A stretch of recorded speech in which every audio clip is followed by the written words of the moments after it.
தெய்வம் வாழ்வது எங்கே? தெய்வம் வாழ்வது எங்கே? தவறுகளை உணரும் மனிதன் நெஞ்சில் காதலினால் மூடிவிட்ட கண்கள் இன்று திறக்கிறது.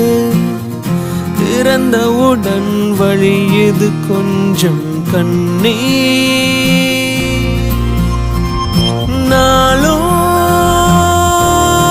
வணங்கும் தெய்வம் எங்கே? நாளும் வணங்கும் தெய்வம் எங்கே? தெய்வம் வாழ்வது எங்கே? தெய்வம் வாழ்வது எங்கே?